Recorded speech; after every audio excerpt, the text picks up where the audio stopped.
Olá pessoal, estamos entrando ao vivo, mais um Teosofia ao vivo, transmitindo direto para os canais da Editora Teosófica, Facebook e Instagram. E este que vos fala é Charles Boeira, pessoal que já está entrando aí, a Fabiana, Luna entrou, seja bem-vinda, no Instagram. O Itana Cardoso também está entrando aí, então sejam todos muito bem-vindos. E estamos dando continuidade à obra O Caminho do Autoconhecimento, de autoria da Radha Burnet, obra publicada pela Editora Teosófica. Vou tirar o incenso aqui, tá uma fumaceira aqui perto da câmera. Ó, o Vinícius está presente também, Vinícius que coordena estudos, né, de teosofia, é um grande estudioso. Deixa eu só conferir se a transmissão está ok aqui. Já vamos dar início. Então o tema de hoje, então recapitulando, né, para quem não acompanhou as outras lives, então essa live está sendo realizada semanalmente, nas segundas-feiras, 20 horas, pelos canais da Editora Teosófica, e eu estou abordando essa obra, O Caminho do Autoconhecimento, de autoria da Radha Burnet, e publicada em língua portuguesa pela própria Editora Teosófica aqui no Brasil. E cada live, né, estou abordando um capítulo do livro, né, um pedaço do livro, e a live de hoje vai falar sobre a purificação da mente. Então, o que será que a Radha Burnet fala sobre esse tema, né? Purificação da mente. Ó, o Diogo está presente aí, está sempre nos acompanhando nas lives, né? Tem o Brinque da Silva também está presente. Tem um outro Diego ali também, o Diego presente, a Lígia, a Alessandra. Muito bem, sejam todos muito bem-vindos aqui.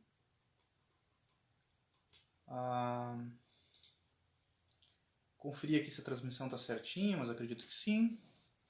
Eu gosto de assistir aqui do lado, ver se não está dando nenhum erro, se está fazendo alguma coisa errada. E já vamos dar início. A Tânia Coelho, muito boa noite. O Marcos Antônio também está dando boa noite. Sejam todos muito bem-vindos. Então a ideia dessa live é durar entre 20 e 25 minutos. Tá ok aqui, né? A transmissão tá ok. A ideia da live é durar entre 20 e 25 minutos. E eu vou ler algumas partes que eu marquei do capítulo. Claro que eu não vou abordar o capítulo inteiro, né? Mas eu anotei, eu marquei a maior parte do capítulo. Então eu vou ler quase todo ele, só deixei umas partes de fora, para não ficar muito longo e também não ficar muito confuso. Às vezes tem umas partes que aprofundam bastante. Então, como eu falei nas outras lives, essa obra ela é introdutória no sentido de ter uma linguagem mais simples, mais atual, né? A Radha Burnet é uma autora mais atual, desencarnou em 2013, mas ao mesmo tempo os temas são abordados de maneira muito profunda. Então vamos lá, começando então a leitura, depois eu faço uma pequena leitura e faço alguns comentários. A purificação da mente. Conhecer o eu com clareza é uma tarefa que exige dedicação e cuidado. Não basta dizer sou ganancioso e voltar-se imediatamente para outras coisas. O eu, em seu desejo de sobreviver, faz com que a pessoa se disperse o tempo todo. Então, em outras lives eu comentei sobre a necessidade para o processo de autoconhecimento de uma profunda sinceridade. Né? Então aqui que não basta dizer eu sou ganancioso, né? Que é preciso conhecer com clareza, né? E dedicação essa tarefa. Então, por quê? Porque a nossa mente, ela sempre vai ficar nos enganando, né? Ela sempre vai ficar inventando argumentos, dando desculpas, né? E o processo de autoconhecimento é a gente enxergar com clareza os aspectos e perceber eles da maneira mais fiel possível. Claro que em algum nível a gente vai estar sempre se confundindo, mas é um processo contínuo, né? Gradualmente a gente vai desvelando esse verdadeiro eu e suavizando o falso eu, né? A imagem que nós temos de nós mesmos, que não é verdadeira, ao menos não em sua plenitude. Segundo, essa linha de pensamento que o autor está seguindo. Vou ler mais um pedaço. Esse próximo trecho ele faz referência a um conceito das tradições orientais presente no budismo, por exemplo. Depois eu vou dar um exemplo. A pressão de uma substância mental antiquíssima, a resistência a abandonar uma ordem estabelecida das coisas, está por trás do impulso para a distração. Então vejam, essa pressão de substância mental antiquíssima é o que muitas vezes nas literaturas orientais, no budismo, na literatura teosófica também, se chama de sanskaras, né, que são um tipo de skandhas, que são os elementos que compõem o karma. Nós poderíamos traduzir esse termo como uma tendência da alma a repetir o mesmo tipo de comportamento. Então isso que ela fala, né, uma substância mental muito antiga que nos proporciona uma resistência a mudar a ordem estabelecida das coisas. Porque essa tendência, dizem também, né, que os sanskaras, eles são como cicatrizes na alma, né, que nos levam a repetir os mesmos hábitos vida após vida. Para quem não acredita em reencarnação, não tem uma visão reencarnacionista da vida, que é o princípio do qual parte a literatura teosófica, a maior parte dela ao menos, pode trazer esse exemplo para essa vida, simplesmente. Né? Então nós temos, todos nós, a tendência de repetir os hábitos. Acho que isso é muito fácil de se observar.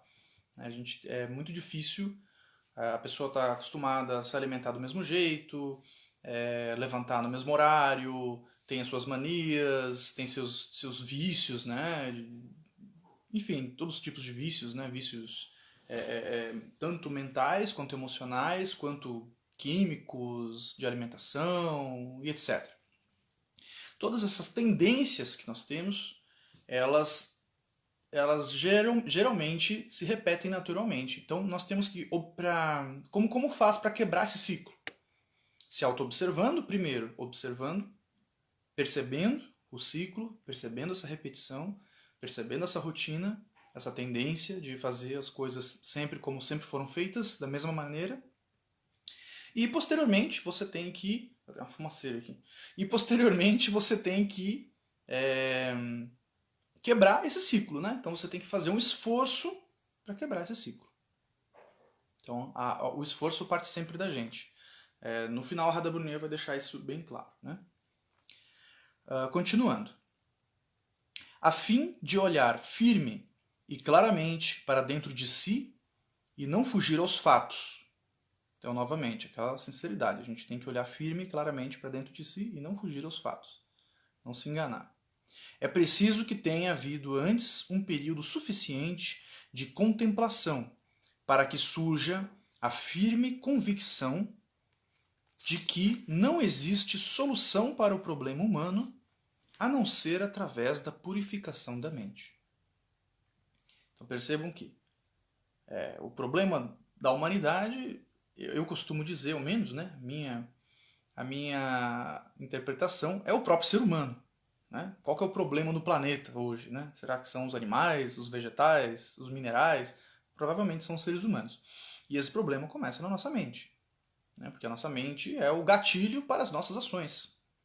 Então, o problema, essa purificação da mente, claro, a gente pode ter inúmeras interpretações para isso, mas ela deve partir de nós. O problema humano é naturalmente um problema de cada um, bem como de toda a humanidade. Aqui entra uma questão que eu até já abordei em outro vídeo, num outro canal, Diário de um Peregrino, que é um canal meu de escritor, e que eu vi até uma youtuber, não vou citar o nome dela, questionando, né, no momento atual, com tudo que está acontecendo no mundo, no Brasil e no mundo, de problemas sociais, né, como que alguém encontra tempo para praticar meditação, para se espiritualizar, etc. E eu refleti sobre aquilo, fiquei pensando, né, porque ela tem sua parcela de razão, mas eu concluí que, na verdade, todos esses problemas partem do ser humano. Então, obviamente que há outros tipos de ações necessárias, né? Se uma pessoa tem fome, obviamente, a gente serve um prato de comida para ela. Mas o problema da fome do mundo não nasce e não se resolve com o prato de comida. É um problema muito mais profundo, social, e que a raiz é o comportamento humano, né? Então, por isso que ela diz que o problema humano é naturalmente um problema de cada um. Por quê? Porque cada um deve fazer esse exercício interior, esse trabalho interior. E, ao mesmo tempo, é um problema de toda a humanidade, porque cada pessoa que se modifica está auxiliando a modificar o mundo, né? A sociedade é feita de pessoas e não tem outro caminho a seguir, como diz um livro da Radha Purnima, é o título de um outro livro dela. O eu e o eu, aqui ela fala o eu falso, né? A personalidade, e o eu espiritual. Então, o eu com minúsculo e o eu com maiúsculo. O eu da matéria e o eu do espírito não podem jamais se encontrar. Um deles deve desaparecer. Não há lugar para os dois. Essa é uma citação da obra A Voz do Silêncio, A Voz do Silêncio, da Helena Blavatsky, que dizem, né, que foi a primeira obra sobre budismo publicada no Ocidente.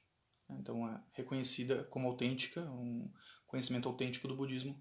Já foi reconhecido por várias autoridades do budismo, como o Dalai Lama, Panchen Lama, né, do budismo tibetano. Traduzido em língua portuguesa pelo Fernando Pessoa, publicado também pela editora Teosófica. Então vou ler de novo. O eu da matéria e o eu do espírito não podem jamais se encontrar. Um deles deve desaparecer, não há lugar para os dois. Esse trecho é bem filosófico, né? Vou tentar não dar tanta interpretação, até para não fechar o assunto. Que o ideal não é que as pessoas fiquem com a minha interpretação, mas sim leiam a obra e façam sua própria digestão dos conteúdos que estão ali presentes, né? Aqueles que são considerados buscadores espirituais tentam, normalmente, encontrar soluções através de deuses, gurus e mestres, de escrituras, das palavras de outras pessoas, de mantras e de cerimônias, de pseudo-salvadores e de todo tipo de disfarce. Essas esperanças, crenças e dúvidas tornam impossível encontrar a energia necessária para entender o eu. O que ela está dizendo aqui, né? Basicamente, como eu entendo, não existe salvador externo, né? Nenhuma força externa pode fazer o trabalho que só cabe a nós mesmos realizar. Claro que nós podemos buscar auxílio, e isso é recomendado enormemente na literatura teosófica, você encontrar uma sangha, né, um grupo espiritual, né, que você tem apoio. Esse caminho não é isolado, nós temos que conviver com as pessoas, nós temos que realizar através do altruísmo, tudo o que a gente lê nas escrituras, né, a gente tem que tentar colocar em prática, e para isso a gente precisa da sociedade. Então a ideia não é nos isolarmos, mas que é um trabalho que cada um tem que fazer, né? Então essa necessidade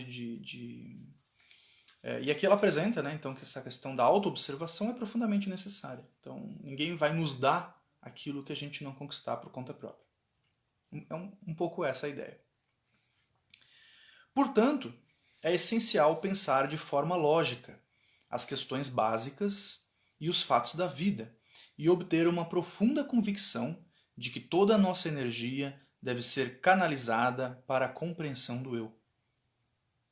Essa energia foi chamada, na literatura antiga, de Virya, a energia destemida que abre seu caminho pelo lamaçal das mentiras do mundo em busca da verdade celeste. Esse é um outro trecho da obra A Voz do Silêncio.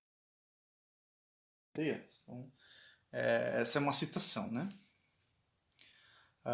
É só essa parte final, né? Então, que a energia que Vidya, né? A energia destemida que abre seu caminho pelo lamaçal de mentiras do mundo em busca da verdade espiritual. Então, aqui a Radha tem uma abordagem bem psicológica da espiritualidade. É uma abordagem dela, que particularmente me agrada muito, né? Ela é da terceira geração, o que historicamente se considera a terceira geração da sociedade teosófica, né? Então, ela era amiga próxima, né, do Krishnamurti, chegou a ser diretora da escola dele, de do Krishnamurti, um indiano, outro indiano, né? E era filha do Shriram. Então ela tem essa linha de abordagem do caminho espiritual bem psicológico, assim, bem prático, né? Então ela diz que é necessário um pensamento claro e objetivo e racional para compreender, né, que simplesmente colocar esse processo na mão de algum guru, não, ou de algum, ou mesmo de um texto sagrado, né? Ou, enfim, a gente terceirizar esse processo interior de autotransformação, segundo ela, torna impossível o desenvolvimento dessa energia capaz de nos transformar. Olha que legal, tem um comentário aqui da Daiane, que ela diz assim: eu sou bióloga, trabalho com fauna e flora, e concordo, o problema é o ser humano e suas relações. Obrigado pelo comentário. A Dione comentou que toda mudança gera desconforto. A Marlene, excelente ideia essa transmissão. Obrigado por acompanhar.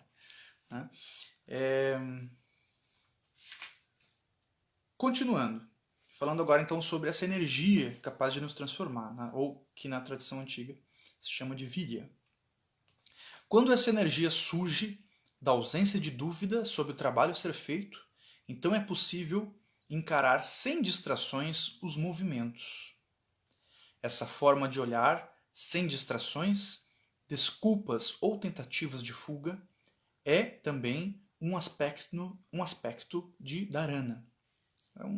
Não vou me aprofundar, mas é um aspecto da meditação, né? Mente meditativa.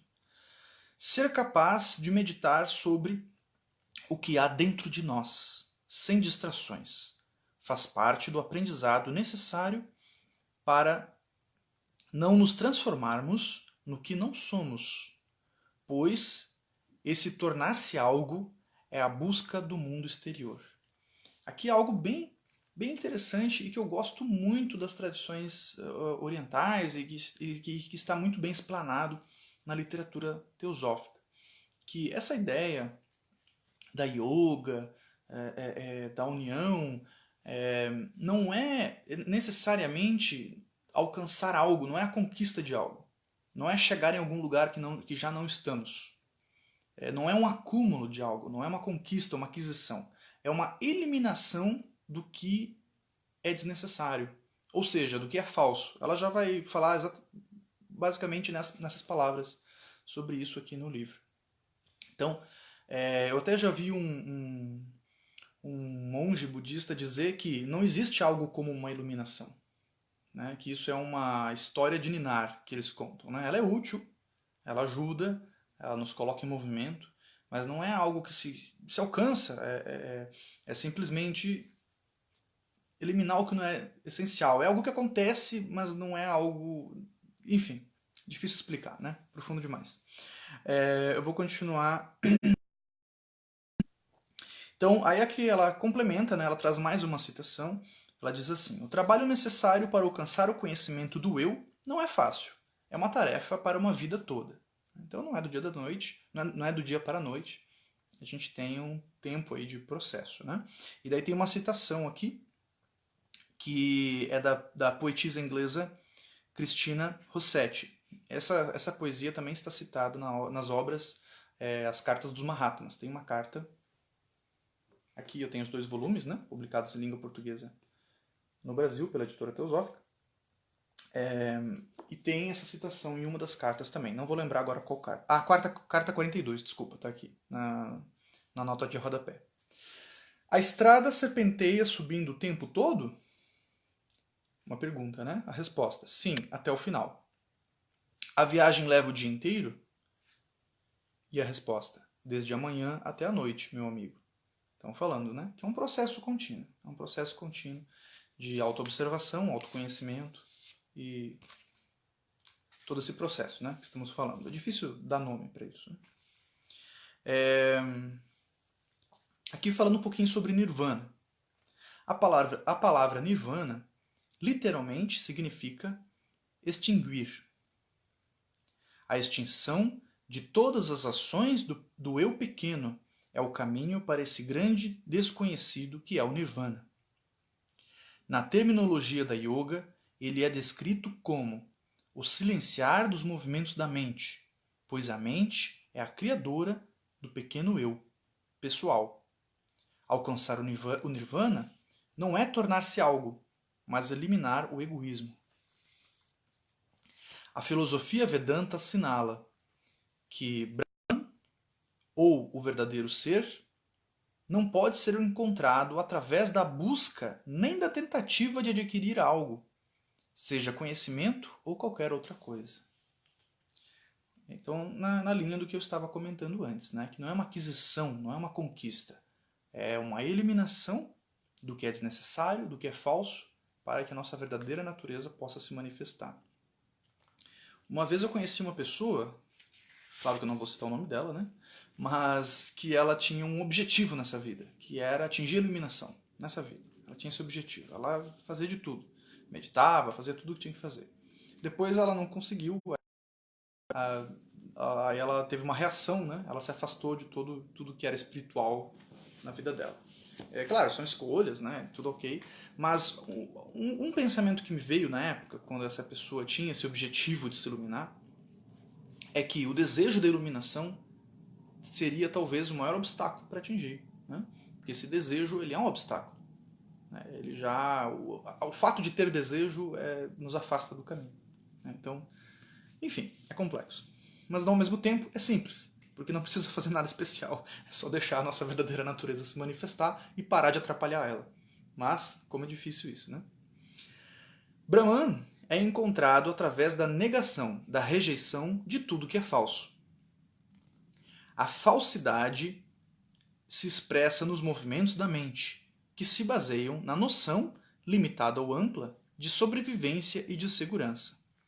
Então, essa necessidade instintiva que nós temos de sobrevivência mesmo, né? De alimentação, de conforto, de reprodução sexual, tudo isso, todo esse nosso impulso gera um movimento mental.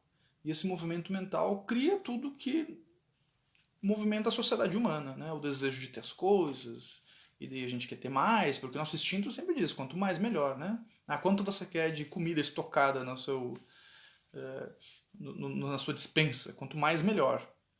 E isso antigamente fazia sentido, né? Você estocar um monte de comida, ia vir inverno, você ia ficar sem comida, né? Mas hoje já não faz muito sentido, né? A gente tem o mercadinho do lado de casa, vai lá e compra mais. Mas o nosso instinto é sempre acumulativo. Se a gente não coloca isso na alimentação, a gente coloca em outras coisas, né? Então, eu preciso de um carro, mas eu quero 2, 3, 4, 5. Quero fazer uma coleção, quero ser um colecionador de veículos, né? Quando poderia não estar dedicando tanta energia para isso, né? Finalizando o trecho, então, já está quase em 25 minutos.